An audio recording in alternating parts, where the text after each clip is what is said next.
นก่อสร้างที่ตกทับรถไฟจนตกรางสาเหตุน่าจะเกิดจากอะไรที่เห็นอยู่ด้านหลังของโบตอนนี้ก็คือที่เกิดเหตุนะคะโดยเราจะเห็นว่าเหล็กสีแดงเนี่ยแท้จริงแล้วเรียกว่าโครงเหล็กเลื่อนนะคะหรือว่า launching gantry ค่ะส่วนสีฟ้านะคะเป็นฐานรองของเหล็กสีแดงอีกทีหนึ่งค่ะศาสตราจารย์ดร.อมรพิมานมาศนะคะนายกสมาคมวิศวกรโครงสร้างแห่งประเทศไทยบอกกับเราว่าส่วนที่ถล่มจริงๆนะคะน่าจะเป็นฐานรองสีฟ้านี่แหละค่ะซึ่งแต่ละชิ้นนะคะหนักประมาณ30 ตันเพราะฉะนั้นคำถามสำคัญก็คือแล้วมันถล่มลงมาได้อย่างไรใช่ไหมคะศาสตราจารย์ดร.อมรนะคะบอกกับเราว่าตอนที่เกิดเหตุเนี่ยไม่มีทั้งพายุนะคะไม่ได้มีแรงสั่นไหวสะเทือนใดๆรวมถึงรถไฟที่แล่นอยู่ข้างล่างนะคะก็ไม่ได้มีความสามารถมากเพียงพอที่จะสร้างแรงสั่นสะเทือนจนทำให้ฐานรองขนาด30 ตันตกลงมาได้นั่นจึงหมายความว่าต้นเหตุจากธรรมชาตินะคะแทบจะถูกตัดออกไปได้ทั้งหมดศาสตราจารย์ดร.อมรค่ะจึงสันนิษฐานว่าสาเหตุที่เป็นไปได้ที่เหลืออยู่นะคะก็คือกระบวนการก่อสร้างเองค่ะตามปกติแล้วนะคะโครงเหล็กเลื่อนแบบนี้ถูกออกแบบมาให้เลื่อนไปข้างหน้าเป็นช่วงๆค่ะ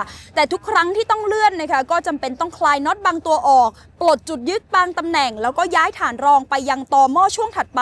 และช่วงที่ขยับนี้เองค่ะก็คือช่วงที่เสี่ยงที่สุดศาสตราจารย์ดร.อมรบอกด้วยค่ะว่าถ้ากระบวนการนี้ทำผิดไปนะคะก็อาจจะทำให้ความสมดุลของทั้งระบบเนี่ยเสียไปได้เลยทันทีโศกนาฏกรรมครั้งนี้ยังต้องรอการพิสูจน์ข้อเท็จจริงนะคะแต่ว่าสิ่งที่ชัดเจนแล้วก็คือความสูญเสียรวมไปถึงประวัติศาสตร์ที่ซ้ำรอยเพราะนี่ไม่ใช่ครั้งแรกที่อุบัติเหตุแบบนี้เกิดขึ้น